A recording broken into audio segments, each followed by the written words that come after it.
월동도 기본적으로 준다 하셔야 돼요. 마지막에 월동 포장할 때 한 번 더 털어서 벌 적게 붙은 거 떼주시고 밥 적은 거 빼내주시고 이렇게 해서 월동을 하시면은 거의 낙폭이 없습니다. 근데 아까 얘기한 대로 벌을 엉성하게 내면 여기 거 잔뜩 주고 여기 거 잔뜩 주고 하면 어떻게 돼요? 출입구가 막혀요. 막히면은 벌이 못 나오면 못 물어내고 못 나오면 그냥 전체가 소동해서 죽어버려요. 또 때로는 벌이 소문을 여기도 이쪽에다 주로 내는데 이쪽에다 또 내는 분도 좋다고 이제 뒷다 하잖아요. 이쪽에다 냈는데 여기다가 보온판을 안 넣을 때는 그런 대로 괜찮게 다녀요. 근데 보온판을 넣고 여기 조금 올려놨다. 그럼 어떻게 돼요? 벌이 다행히 죽지 않고서 죽는 벌이 없으면 그냥 잘 다닙니다. 근데 죽는 벌이 조금 많았다. 거기서 딱 맥히면은 이 벌이 그걸 못 몰아내. 그러면 결국은 못 나가서 소동에서 싹 죽어버려요. 그쪽에다 내면. 그래서 꼭 그게 내한테 맞는 거냐 따져보자. 벌을 계산을 내려서 이렇게 좋은 사람은 쉽게 해서 6, 7매 된다. 여기서 6까지 얼마 안 되니까 괜찮아요. 또 남쪽에 있는 사람들은 따뜻하니까 그런 데는 괜찮아요. 근데 북쪽에서 추운 사람이 부분 낙폭이 많은 사람이 출입구를 반대로 했다 하면은 그 벌을 전체로 죽이는 사람들을 저는 많이 봤어요. 예, 그래서 이런 것도 내가 어느 쪽에 있나 알아서 이렇게 대처를 하시는 것이 좋습니다. 자, 그래서 보온은 가급적이면은 봄에 육아온도를 올리려면은 기온이 영하권일 때 벌들은 육아온도를 올리기 어려워요. 그러니까 어떻게 해요? 벌들 스스로가 세게 자기들이 붙어서 열을 내서 온도를 올리는 거예요.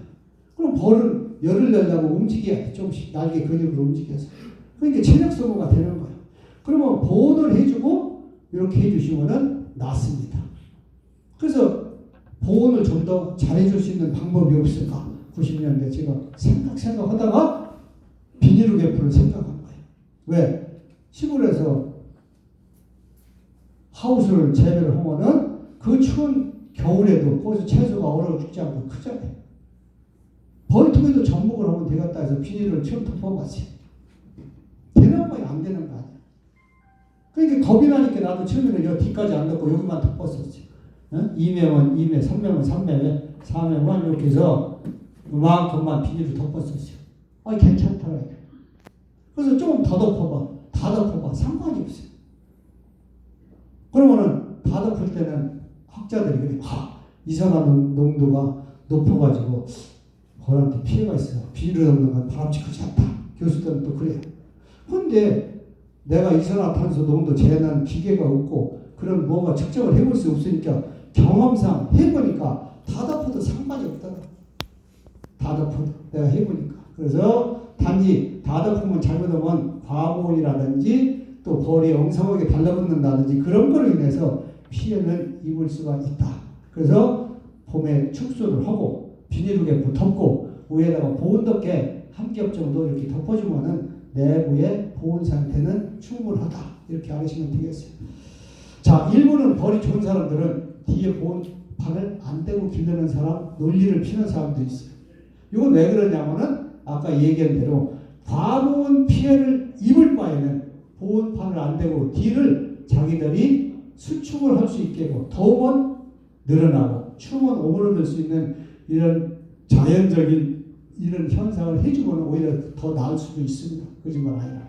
그래서 그런 피해를 입는 사람들은 뒤를 이쪽은 대줘도 이쪽은 대주지 말아라. 아니면 좀 멀리 대서 떼줘라. 이렇게 얘기합니다. 근데 벌이 세력이 좋은 거는 멀리 떼놓든 뭘 해도 괜찮은데 벌이 1m, 2m 하면은 무조건 보온을 최대한으로 공간을 줄여서 해주는 것이 제 경험상에서 보면 낫습니다. 자, 1m를 가지고서 아주 잘 보온을 해서 이렇게 하면은 이게 봉충이 그런 데를 쫙 밀어서 길러면 이벌을 크지만은 보온이 어설프고 착봉이 어설퍼서 산란이 얼른 안 갔다. 그럼 그걸 잘 안 커요. 잘 안 가. 네. 그리고 특히나 벌이 1m나 2m를 길러면은 또 주의해야 될 것이 뭐예요? 여기에 출입구가 요 가까지 파있질 않으니까 여기다 보온판을 딱 찔러주면은 벌이 나갈 데가 없는 경우가 있어요. 그래서 벌이 또 죽을 수 있어요. 그래서 조심하셔야 해요. 그런 경우는 이렇게 좀 벌려주셔서 통로를 내줘야 됩니다. 자, 그렇게 해서 화분떡을 줄 때는 여러 가지 화분떡을 올려놓는 기자재도 만들어 파는 거 있고, 하지만은 어떻게 보면은 우리가 편리하고 돈을 적게 들이고 이런 것을 하는 것이 제일 바람직한 거 아닌 것 같아요. 그래서 저는 화분떡을 어디다 올려놓는 거 다 해봤어요. 철망도 저다 해봤고, 플라스틱 망도 해봤고, 파는 그것도 해봤고. 근데 그냥 하는 게 제일 낫더라고요. 왜? 화분떡을 내리기 올리기가 제일 편해요. 그러면은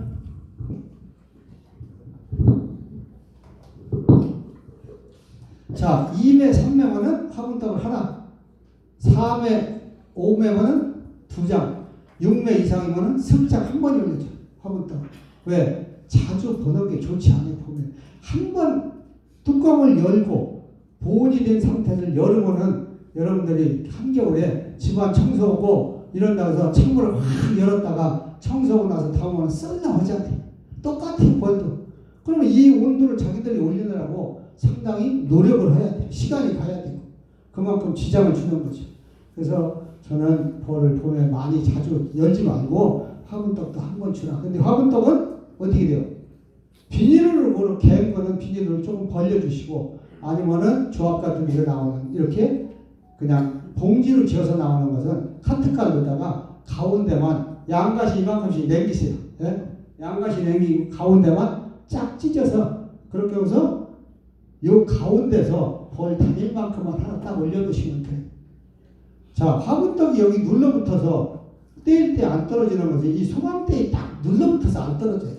그러나 그 자리는 비닐로가 딱 올라타게 하고 요 가운데만 비게 하면은 화분 가져가는데 아무 지장 없습니다. 자, 1차 때는 그렇게 주세요. 2차 때는 고기 가운데에 올리려고 하지 마시고 어떻게 그냥 가운데를 뚝 잘라버려요. 카트 칼로다가 여기 딱 자르고서 뚝 분지르면 딱 분지르죠. 그래서 조금만 벌려놔. 그러면은 육아하는데 아무 지장 없습니다. 그리고 벌 볼 때 아주 편리해요. 내렸다 올려면 벌 죽을 일도 없고 내리기도 좋고 올리기도 좋고 나중에 남은 거 철치하기도 좋고. 네. 그래서 나중에 재활용하시고 이렇게 해서 이제 화분 공급하시고 또 봄에 이제 물이 중요한데 물을 계속 주시라 돼요. 언제서부터? 시작과 동시에. 처음에 월등나고 나면은 금방 그 벌들이 물 가지러 갑니다. 새끼가 없어요. 왜? 식량의 농도가 좋으니까 그걸 좀 물을 희석해서 먹기 위해서 또 아니면은 육아하고 있는 거는 육아의 물을 주기 위해서 가져가요. 그래서 초봄에 제일 추울 때는 결로 현상이 생기기 때문에 물을 조금씩밖에 안 먹어요. 이때 물을 많이 주시면은 급수기는 괜찮지만은 밖이가 추운 데니까 안에다가 물을 많이 주시면은 물이 썩습니다. 더운 데 있으면은 여기다가 화분떡을 주죠. 또 여기서 이물질이 들어가죠. 그러면은 광식사용기 됐든 자동사용기가 됐든 물을 초기에 많이 주시면은 절대로 안 돼요. 나중에 한번 찍어 먹어서 셔 터져요. 그는 먹고서 설사병이나 다른 질병이 걸려요. 그래서 자동사용기나 또 아니면은 광식사용기다 물을 안 주는 이유가 그래서 안 주는 거예요. 그러면 그 안에 따뜻한 물, 미적지근한 물 가져가서 줬죠. 그래서 급속이다 주는 건 괜찮지만은 아니다는 물은 그렇게 주지 마시라 이렇게 부탁을 드립니다. 그래서 자동 급속이를 줄 때는 급속의 면적이 적어야 돼. 적어야. 그래서 제가 만든 거 하나 소개해 드릴게요. 제가 뭐 그런 원리를 알기 때문에 요건 사양기, 요건 급속이. 그래서 급속이가 이렇게 조금 거예요. 조금. 네? 그러면 여기다가 심지를 박아서 이렇게 옛날 석유 후룩후룩 심지 올리면 석유 올라와서 타잖아요. 여기서 심지에서 여기까지 해서 제가 특허 신청을 했어요. 그럼 세계 최초로 가습기 역할을 하는 거예요. 물을 계속 빨아올리니까 여기서 벌들이 가져가고 여기서 증발되고 급수기를 주는 것보다 물을 먹는 양이 상당히 많습니다. 작년에 제가 복보를 올이구나. 작년이 아니고 190개 정도 길렀어요. 근데 하루에 딱 얼마씩 먹으면 8마리씩. 8말. 그러면은 내가 바쁜 사람이다 보니까 딱 저녁에 그냥 빨간 통에다가 8말 갖다 딱 부어주면은 그 이튿날 저녁 때 가면 또 없어. 물만 길어다 줘. 그러니까 여기서 습기가 올라와서 안에 가습을 해가며 습도가 높으니까 그냥 급수기로 줄 때보다는 확실히 목줄이 깨끗하게 크는 걸 느꼈어요. 그래서 저는 수년 전서부터 어떻게 보면 볼통에다가 가습을 했을까. 이렇게 조그만 가습기도 있어요. 이런 걸 하나씩 해볼까도 해봤는데 전기해서 쉽지가 않아요. 잘못하면 불날 수도 있고. 그러다가 집안에다가 옛날에 부모님들이 애 낳고서 깜난쟁이 애 낳으면 방이 건조하니까 방에다 어떻게 했어요? 소청 기저귀를 갖다 쭉 널어놓고 세숫대에다 물 떠다놓고 그러세요. 방 안에 습도를 높이기 위해서. 추우니까 불을 떼고. 그러니까 이것도 그런 원리입니다. 네, 그런 원리. 그래서 봄에는 한 60%, 65% 이렇게 충분하게 습도 유지를 해야 하는데 습도계 갖고 여러분이 재봐서 40도다, 50도다, 30%다 이렇게 보면 습도가 부족해서 잘 육아를 안 해요. 자, 그래서 언제? 제일 육아가 제일 잘할 때. 육아가 제일 잘할 때 언제? 젖 제일 잘 줄 때. 네? 한번 맞춰보세요. 뭐 다 알잖아요. 육아가 제일 젖 잘 줄 때. 네? 네? 벚꽃 들을 때. 그래요. 벚꽃이 아니라 다른 것도 마찬가지입니다. 꿀 들을 때가 육아 조건이 제일 좋아요. 왜 좋아요? 먹이가 풍부해서. 꿀 속에는 꽃꿀은 습도가 많아요. 한 50% 이상 수분이 들어있어요. 그 수분이 많이 들어있는 것을 가지고 와서 여기서 수분 증발을 하다 보니까 내부의 습도가 높습니다. 그래서 육아에 젖을 뽀얗게 잘 주는 거예요. 그래서 제가 그런 원리를 알기 때문에 어떻게 보면은 육아 조건을 더 좋게 맞추느냐. 그러니까 남쪽에 가서 요새 일찍 기르는 사람들이 어떻게 돼요? 봄에 자극사양을 계속 물개 타서 하잖아요. 자, 90년대 중반 이때까지만 해도 중반 이때까지만 해도 물을 많이 타는 사람은 한 마리 탔어요. 최대 많이 타야 겁나니까 못 탔어요. 그러다가 한 마리 반 타다 두 마리 타다. 그래서 매일 주니까 열을 낼 만큼 주다 보니까 신경이 많아져. 산란받을 때가 줄어들어. 이건 안 되겠다. 그러니까 물을 또 타고 요새는 서말까지 타요. 얘기 들으면. 저는 서말까지는 안 타봤어요. 안 쳐봤어요. 서말까지 주는데도 잘 길른다 이게. 근데 자칫하면은 거기서 썩는다든지 하면은 오히려 한 번이 병이 올 수 있어요. 옛날에 우리 한 90, 언제쯤인가 저쪽에 경북에 영덕분이 하나는 급수기, 하나는 사양기 해서 12월부터 기도도 좋다. 이렇게 해서 사람들이 버스로다가 엄청나게 견학을 갔어요. 사실은. 네? 그러고서 12월 달부터 앞에다가 보온덮개 덮고 채광망 덮고서 계속 하니까 어느 때는 되고 어떤 때는 안 돼요. 안 되니까 벌이 다 설사병이 나가지고 쫙 길르던 유충 놔두고 인력공이 나가서 싹 죽어버리니까 새끼들이 돌볼 사람이 없잖아요. 어린 새끼들만 남으니까. 그러니까 벌이 다 적단나니까 저보고 와서 하는 얘기가 그거 좀 보상받았단다. 그건 보상이 안 된다. 네? 그건 당신이 그 사람 얘기만 듣고 다른 걸 어떻게 보상하느냐. 근데 왜 그러냐면 벌이 생리적인 현상은 해결해야 돼. 물 주고 화분 주고 계속 하다 보니까 벌들이 똥이 생기면 가서 낮에 겨울이 따뜻해서 똥을 한 번씩이라도 싸면 괜찮은데 못 싸고 거기 오랫동안 갇혀 있으면 벌이 완전히 병나서 그냥 쫙 가는 거예요. 그래서 너무 자연을 벗어나서 억지로다가 인위적으로 이렇게 벌을 기르려고 하면 안 됩니다. 조금 전기자원이 됐든 뭐가 됐든 과본이 됐든 조금 보충해주는 정도로 하셔야지. 그러니까 요새 12월 달부터 기르면은 그의 기후 따라서 잘 되는 사람이 있고 잘 되는 해가 있고 실수하는 사람도 꽤 있어요. 왜? 계속 추웠다. 그럼 벌만 늙어버리고 육아는 별거 아니면은 일찍 온 것이 오히려 손해가 됩니다. 그래서 물은 제가 경험을 해보니까 4월 중순까지 주면 안전해요. 왜? 4월 초에도 비가 오는 날 나가서 물으면은 나가면은 죽습니다. 비 오는 날 더 많이 나가서 죽어요. 앉아서 몸이 굳어서. 자, 아가씨 때도 비 오면은 나가서 죽어요. 자, 1차으로 아가시아를 갔다. 그러면 어떻게 돼요? 아가시아가 꽃이 피고 향이 좋고 이게 벌들이 환장해.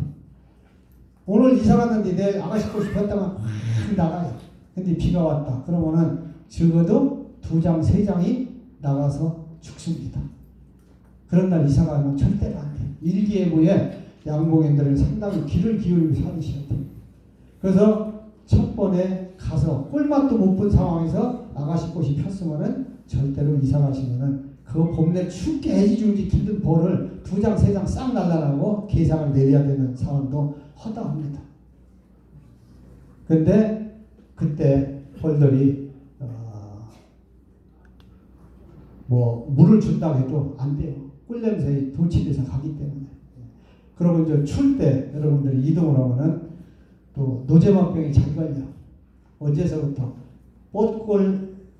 벚꽃 폈을 때부터 노제막병이 포자가 잘 발병을 합니다. 자, 그래서 남쪽에서 벌을 기르다가 북쪽으로 또 아니면 경주로 여로 벌을 이동해 왔다. 그럼 가만히 거기서 안 기던 벌이 여기 와서 딱 기어요. 그게 왜 그러냐면은 오는 저녁 동안에 온도가 낮아서 이 안에 육아 온도가 떨어지니까 노제막 포자가 번식하기 좋은 여건이 되어서 노제막가 걸리는 거예요. 그러나 노제막 포자는 겨울철이나 여름이 더울 때는 포자가 번식을 못해요. 그래서 방꽃 이후서부터는 노제막병 걸리라고 고사지내도 잘 안 걸려요.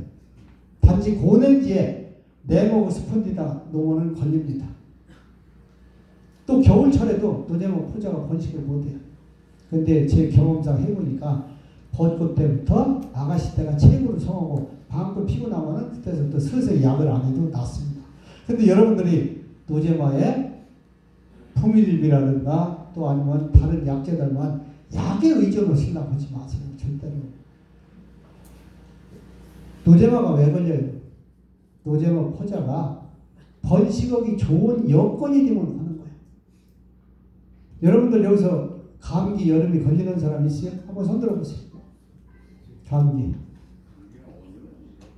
5년이 감기 안 걸린다고 하잖아요. 왜? 더우면은 감기가 균이 바이러스가 이게 자기가 살아가기가 어려워서 그러는 거예요. 아주 체력이 저항성이 약한 이런 사람만 걸리는 거예요. 자, 노제마 포자도 마찬가지. 35도 정도의 육아 온도를 꾸준하게 올리면은 노제마병 안 걸립니다. 자, 그래서 이동할 때 여러분들이 대다수 소문 환기창을 열고 이동하잖아요. 예? 이거 우리나라 소문 환기창 생겨서 노제막병을 더 많이 발병하게 만든 원인이에요. 돈 주고 사다 써서 그렇죠. 자, 그러면은 노제마약을 정부에서 세금을 가지고 양봉인들한테 하나도 안 줄 때부터 지금은 수십억 원어치 시켜서 약을 사서 무상으로 주는데 많이씩 쓰니까 당연히 줄어들어야 하잖아요. 네? 예방주사 맞듯이 줄어들었는데 줄어들지 않는 원인이 거기 있는 거예요. 그래서 절대로 1차 아가씨가 보러 갈 때 여러분들이 소문 환기창을 대고 열받아서 죽는 것만 생각해서 이렇게 소문 환기창 열고 가지 마시라 부탁을 드립니다. 단지 출입구를 열더라도 조금만 열든지 아니면 위에 개포만 열고 가세요. 아주 벌 몰린 거 아니에요. 그리고 벌이 몰린 거는 조금 약한 데다 나눠 담고 또 아니면은 제일 좋은 벌은 이동할 때는 상식으로 알으셔야 돼요. 먼저 싫지 마세요. 왜? 벌은 실을 때하고 풀을 때 삶아 죽어요. 열나서. 그럼 어떻게 돼요? 제일 마지막에 싣고 나서 얼른 떠나. 차가 달릴 때는 절대로 열받아서 안 죽습니다. 그러고 와서 내릴 때 오래 지체하고 출입구 늦게 되면 죽어. 그러니까 좋은 벌은 얼른 기억했다가 표시했다가 내리자마자 속은 딱 땀이려. 그럼 안 죽습니다. 네? 이렇게 해야지 그냥 열받아 죽는 것만 생각해서 봄내 애지중지 길든 벌을 노제막병에서 싹 기어나오게 하면 안 되잖아요. 거기다 소문 또 아가씨 꼴 들어올 때 그냥 쫙 환기창 참 발판 때 그 안쪽으로 쫙 어디 앉지도 않고 땅바닥에 앉고 들어가라고 이렇게 높게 하고 바람직하지 않아요. 왜? 벌들이 찬바람이 들어오니까 꿀보다도 벌들은 자기 새끼를 종족을 번식시키는 게 첫째예요. 첫째. 그러니까 번식을 시키는데 온도가 떨어지니까 꿀물러 나갈 이역공들이 어떻게 돼요? 소비 밑에 쫙 벌에 장막을 쳐요. 가서 거울 놓고 보세요. 네? 그러면 꿀물러 안 가고 출입구 많이 열어놓고 높게 해놓으면 오히려 벌 수염에서 꿀이 안 들어옵니다. 네? 여름에도 소문을 많이 열어놓으면 어떻게 돼요? 벌들이 밀랍을 분비하고 프로폴리스를 갖다가 소비 밑구녕에다 벌 안 보고 있으면 척척척척 이렇게 탑을 쌉니다. 출입구를 좁힌다. 이게 벌이 생겨요. 그래서 봄에 이동할 때 이렇게 보호해 주시고 화분 떨어지면은 또 다시 주시고 이렇게 해서 계속 정소를 이제 하는데 자 기산란이 갔다. 그럼 정소를 합니다. 경리판이 그대로 빠져 도망갔냐? 차에서 안 갖고 왔나 보네. 자 이게 뭐 경리판 겸 보온판이라고 할게요. 자 기산란이 가면은 구석까지 산란이 다 갔을 때를 얘기해요. 그러면 여왕벌이 알갈띠가 없으면 어떻게 합니까? 이 뒷장에 가운데를 벌들이 어떻게 합니까? 아유 감사해요. 자 뒷장에 청소를 합니다. 이게 정수할 수 있는 적기예요.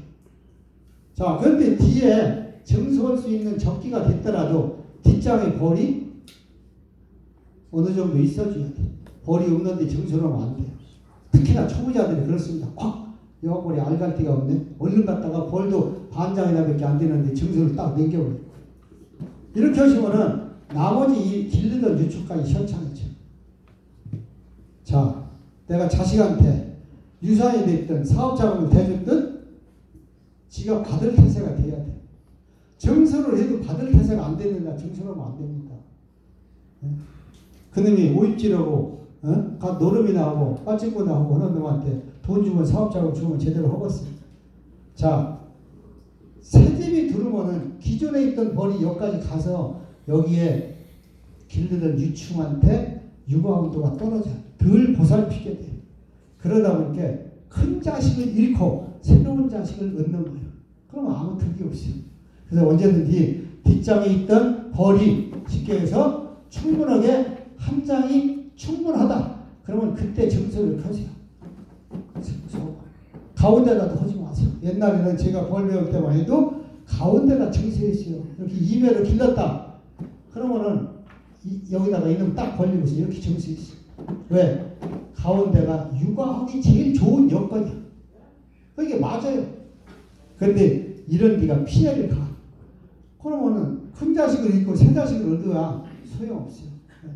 그래서 해보니까 경험상 요 가운데다 넣지 마시고 요 가시다 넣으면은 자기들이 힘이 되면은 가고 안 되면은 여기를 보살피고서 탄없이 길른다. 자 그러고서 이제 기다렸다가 또 다 여기다 뒷장에 식량솜이나 식량이 많은 거는 좀 적은 거, 적으면 많은 거 이렇게 대주시고 또 이런 데서 딴 데서 참비 거 갖다 하지 마시고 언제든지 여기다 뒤에다 넣고 일부 벌들이 보호도 됐고 청소도 된 놈을 또 벌려서 이렇게 청소해 주시고 또 자 5매까지는 이렇게 그냥 해주시는 것이 안전합니다. 제가 해보면 자 6매서부터 5매나 6매서부터는 조금 방향을 달려야 돼. 왜? 여왕벌은 가운데부터 알을 가기 시작해서 가시가 이렇게 가요. 네? 가운데가 유관 조건이 좋기 때문에 그래서 어떻게 돼요? 이 가에다가 6매를 이렇게 청소하면은 여기서 봉충이 터져나온 것이 다 빠져나가고 이렇게 할 때까지 여기 찾아다니면서 알을 가다 보니까 여기까지 오는데 시간이 걸려요. 가장까지 오는데 그게 더디게 가. 6매서부터 제가 해보니까 그래서 5매도 좋으면은 한 장을 안에다 넣는 게 좋지만은 6매서부터는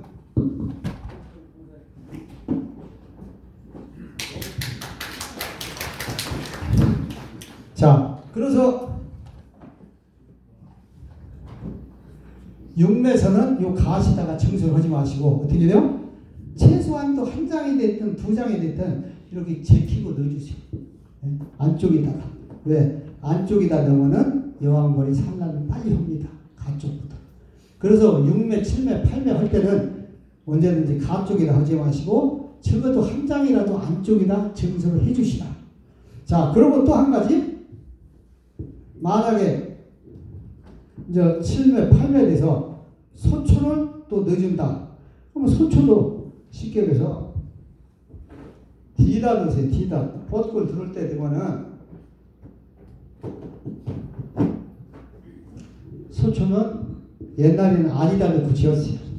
70년대만 해도 이 안에다가 이렇게 두 장이나 한 장 벌리고서 여기다 나지 벌려놨다가 그리고 저녁 때 소방 짜고 철사 끼고 소초 붙여가지고 하루에 혼자 부지런히면 100장 했어요.